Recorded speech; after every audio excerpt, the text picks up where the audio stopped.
বাংলাদেশ জাতীয়তাবাদী দল বিএনপি যারা বর্তমানে রুলিং পার্টি তাদের অঙ্গ সংগঠন যুব দলের সদ্য প্রকাশিত ১৫১ জনের কেন্দ্রীয় কমিটিতে শুধুমাত্র একজন হিন্দু সদস্য আছেন।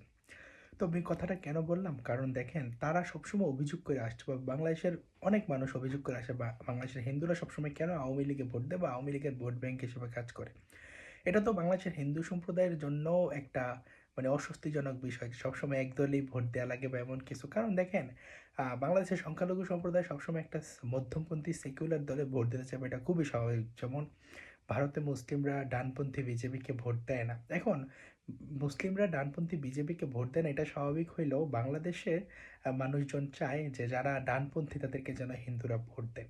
কিন্তু দেখেন এইবার ভোটে বিএনপি মুক্তিযুদ্ধের চেতনার কথা বলছে। হিন্দুরা জাস্ট তাদের যে ব্যবসায়িক নিরাপত্তা, সামাজিক নিরাপত্তা, সামাজিক মর্যাদা, নাগরিক অধিকারগুলো চায়। এখন দেখেন যে একটা সম্প্রদায় যদি একটা দলকে ভোট দিতে চায়, তাহলে সেই সম্প্রদায়ের মানুষজন যারা সেই দলটা করে তাদেরকে তো মূল্যায়ন করতে হবে। কিন্তু যুবদলে শুধুমাত্র একজন হিন্দু সম্প্রদায়ের মানুষ। কিন্তু আপনি আবার যদি সংসদের দিকে তাকান, সেখানে ৪ জনকে বিএনপি ৩০০ জনের মধ্যে ৪ জন হিন্দু প্রার্থীকে মনোনয়ন দিছে।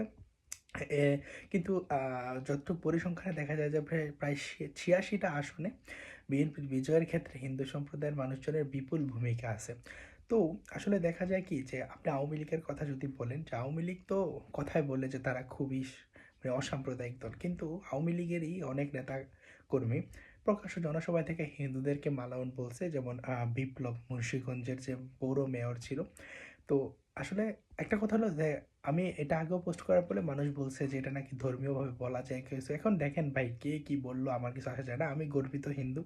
তো এইসব গালি, এসব তো ভাই বস্তির মানুষজনের কাজ কাম। কিন্তু দেখেন একটা প্রকাশ্য জনসভা থেকে কি এভাবে সাম্প্রদায়িক গালিগালাজ করা যায়? তো আওয়ামী লীগ তাদের বিরুদ্ধে কি অবস্থা নিছে? আওয়ামী লীগের নেতাকর্মীরা কি হিন্দুদের যে বাড়ি জমি এগুলো দখল করে নাই? তারা কি সাম্প্রদায়িকতা দেখায় নাই? দেখাইছে।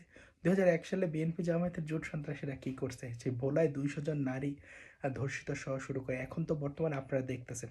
অবশেষে দেখেন এই যে গাইবান্ধার পলাশবাড়ির ঘটনায় হিন্দুদের ধর্ম পালনের সাংবিধানিক অধিকার ক্ষুণ্ণ করতেছে তৌহিদি জনতা। কিন্তু সেটা নিয়ে আপনি বিএনপি সরকারের কোনো স্টেপ দেখছেন? বিএনপি সরকার মৌলবাদীদের চাপে তাদের কোমর ভেঙে যেতেছে। তো দেখেন যে বিএনপির যারা নেতা এমপি আছে তারা কি গাইবান্ধার পলাশবাড়ি নিয়ে কোনো কথা বলতে পারতেছে? তো এমন দলীয় উচ্ছিষ্ট বুকেদের দিয়া তো আসলে কিছু করার নাই। এজন্য হিন্দু সম্প্রদায় যদি নাগরিক অধিকার চায়, তার নির্যাতন থেকে মুক্তি চায়, সবার আগে প্রয়োজন হলো রাজনৈতিক মুক্তি। পৃথক নির্বাচন ব্যবস্থা, সংসদের সংরক্ষিত আসনই একমাত্র মাধ্যম হইতে পারে যার মাধ্যমে হিন্দুদের নিজস্ব রাজনীতি হইতে পারে এবং হিন্দুদের প্রপার রিপ্রেজেন্টেশন সংসদে থাকতে পারে। আপনি চিন্তা করেন, প্রায় ২.৫ থেকে ৩ কোটি একটা জনসংখ্যা, তার কোনো রিপ্রেজেন্টেশন সরকারের নাই।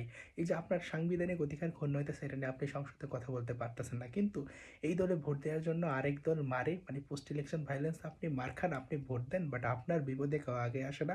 ধর্ম অবমাননার অভিযোগ তুইলা নিজেরাই অবমাননা করে হিন্দুদের পাড়াকে পাড়া জ্বালাই দেয়। সেক্ষেত্রে কোনো কথাবার্তা, কোনো আইনি সহায়তা হিন্দু সম্প্রদায়ের মানুষজন পায় না, কোনো বিচার হয় না। কারণ কি একটাই, যে হিন্দুদের রাজনৈতিক ক্ষমতা বা যে রাজশক্তির অভাব। তো আপনারা আপনাদের মন্তব্য মতামত জানাতে পারেন। ভিডিও ভালো লাগলে লাইক কমেন্ট শেয়ার করে পাশে থাকতে পারেন।